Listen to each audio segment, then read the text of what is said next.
Sophie Davant ne fait pas l'unanimité et l'article du Parisien de ce dimanche 11 juin 2023 le prouve encore une fois. Entre les personnes très proches d'elle qui assurent qu'elle est une personne extraordinaire et les petites mains qui s'agacent de son côté hautain, les avis sont très partagés. Du côté de sa carrière, Sophie Davant n'a plus rien à prouver à personne.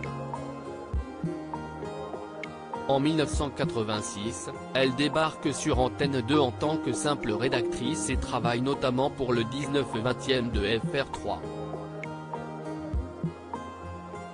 Rapidement, elle se fait une place de choix et décroche la présentation de la météo d'Antenne 2. Commence alors une carrière fulgurante.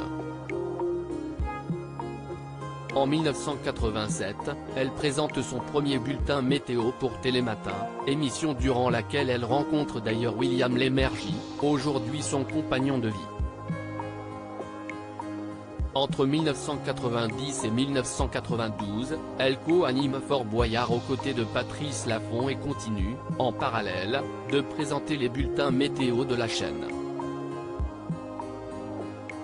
Mais c'est en 2010, à l'arrestation de Jean-Luc Delarue, que sa carrière prend un tout autre tournant lorsqu'elle est choisie pour reprendre l'émission Toute une histoire dont elle reste aux commandes jusqu'en 2016. Entre le Téléthon, qu'elle anime depuis 1997, c'est au programme, Affaires conclues, qu'elle va prochainement quitter, et les différents primes de France Télévisions, la jolie blonde de 60 ans s'est forgée une solide expérience. Mais sa présence sur les plateaux ne réjouit visiblement pas tout le monde.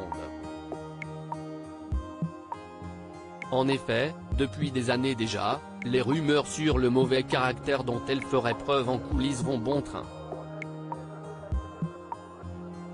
Pour le Parisien, certains techniciens se sont confiés.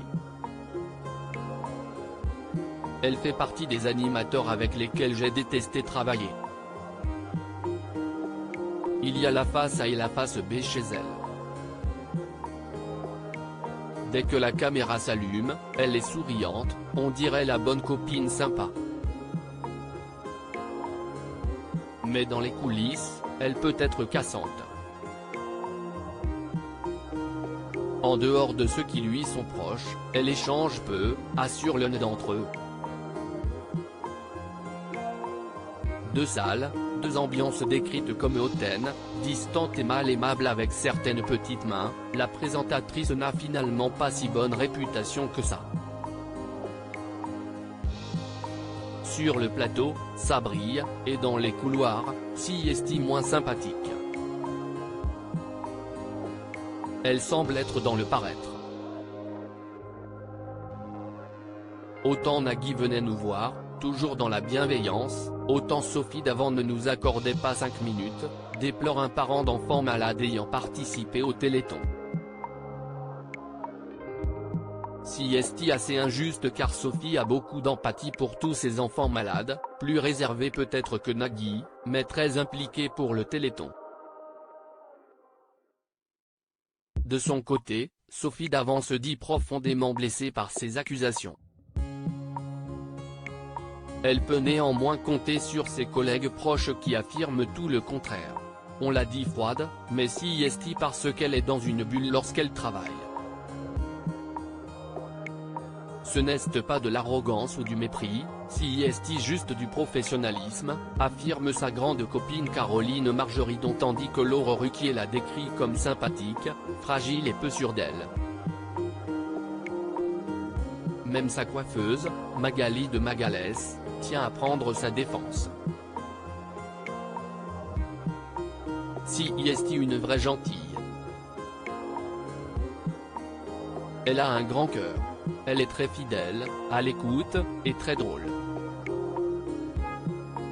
Elle a beaucoup d'autodérision, ce qui est rare dans ce milieu, assure cette dernière. Qui croit? Pour rappel, Sophie Davant va prochainement quitter la présentation d'Affaires conclues, qu'elle présente depuis 2017. CIST Julia Vignali qui va reprendre les rênes du programme, tandis qu'elle-même sera remplacée par Marie Portolano au sein de Télématin.